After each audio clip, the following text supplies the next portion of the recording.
आज के वीडियो में हम अध्याय 1 का 8वां प्रश्न करेंगे जो बहुत इंपॉर्टेंट है।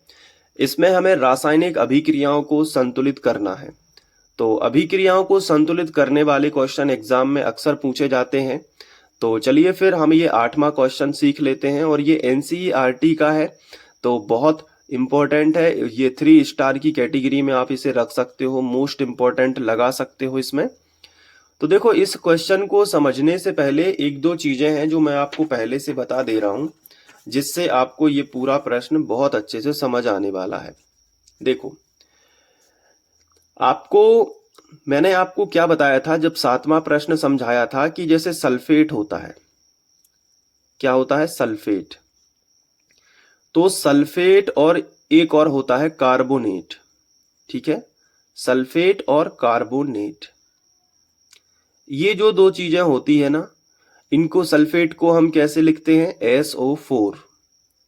ये सल्फेट का सूत्र होता है SO4। और कार्बोनेट का क्या होता है? CO3। तो ये सल्फेट और कार्बोनेट हैं।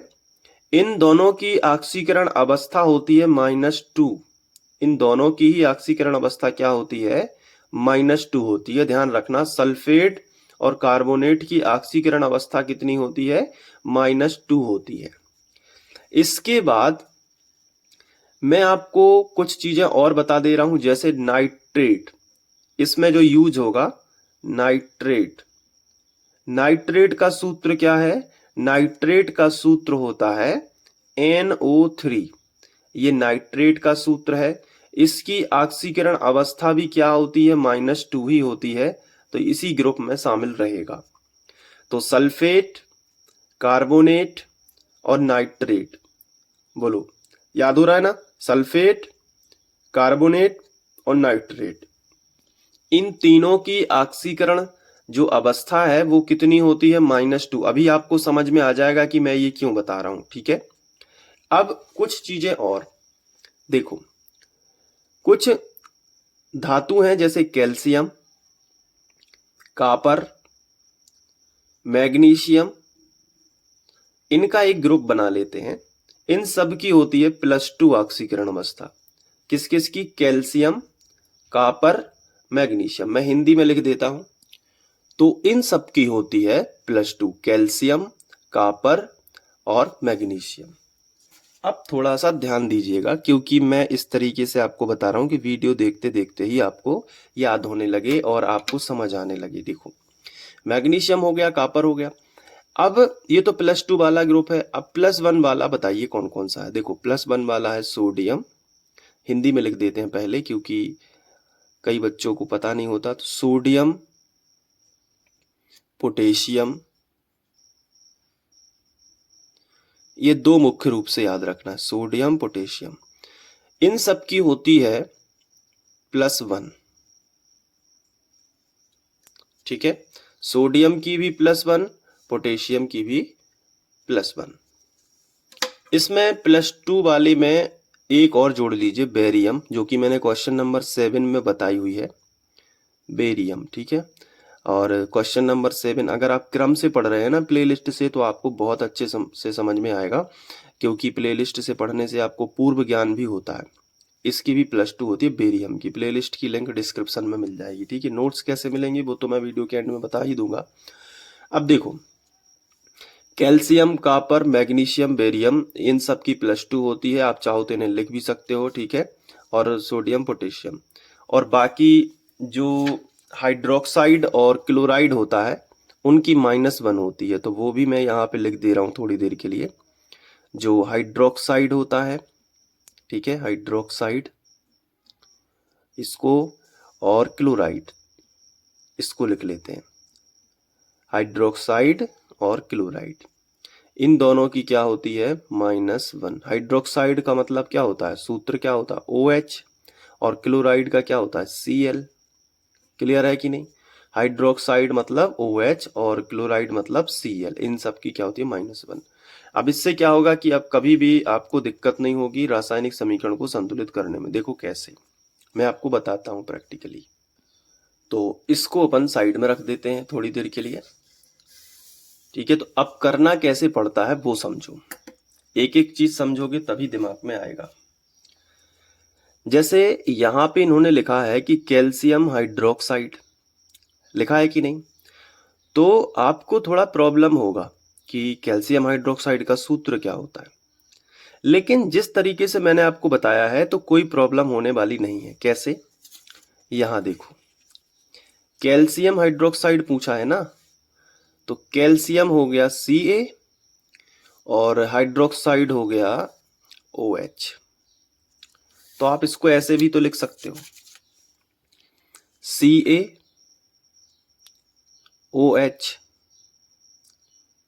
ये हो गया कैल्शियम हाइड्रोक्साइड। बस इसमें आपको संयोजकता अवस्था का ध्यान रख लेना है, ऑक्सीकरण अवस्था का। कैसे ध्यान रखोगे?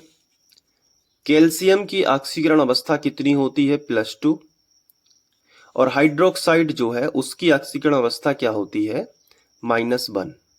देखो आप, तो जब भी हम सूत्र लिखते हैं, जब भी हम क्या लिखते हैं? सूत्र लिखते हैं, तो ऑक्सीकरण अवस्था बराबर बराबर होनी चाहिए।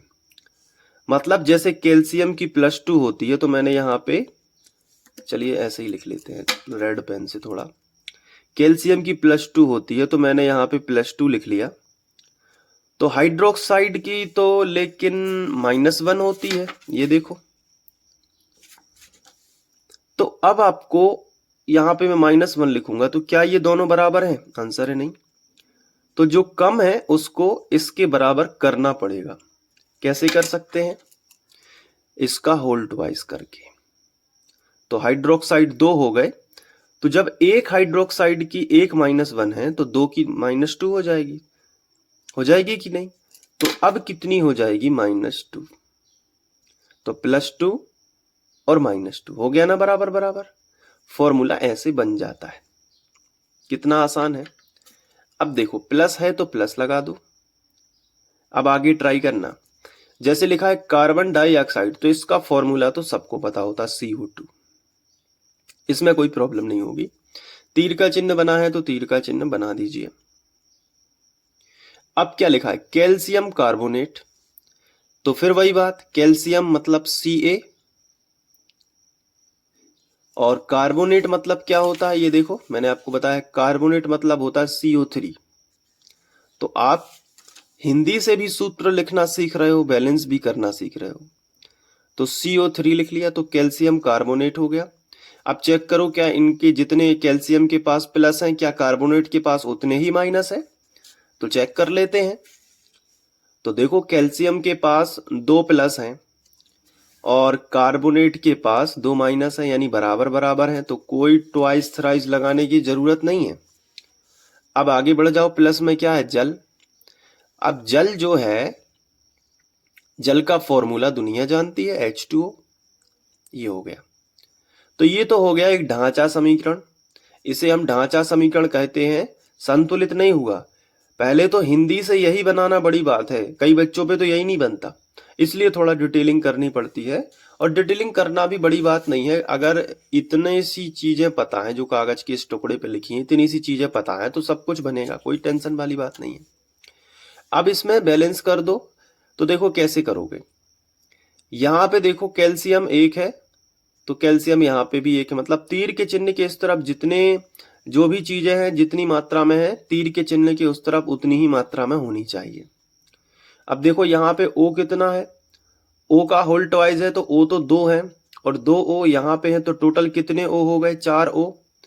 और यहाँ पे भी देखो 3 O और 1 O, 4 O है। तो ये भी सही है। हाइड्रोजन यहाँ पे कितने हैं? 2 हैं, और यहाँ पे भी देखो हाइड्रोजन 2 है, तो ये बैलेंस अपने आप ही हो गया, इसमें कोई प्रॉब्लम नहीं हुई। अब बात करते हैं दूसरे की, ठीक है। दूसरा जो समीकरण, ये पहला था, अब दूसरा भी आप बैलेंस कर लोगे, टेंशन मत लो। देखो जिंक और सिल्वर नाइट्रेट, जिंक का फॉर्मूला होता है Zn, ठीक है। जिंक का फॉर्मूला आपको याद कर लेना है, जिंक का क्या होता है? Zn। सिल्वर नाइट्रेट, सिल्वर का मतलब होता, पहले तो प्लस है तो प्लस, सिल्वर का मतलब होता है Ag, सिल्वर यानी चांदी, चांदी का सूत्र है Ag।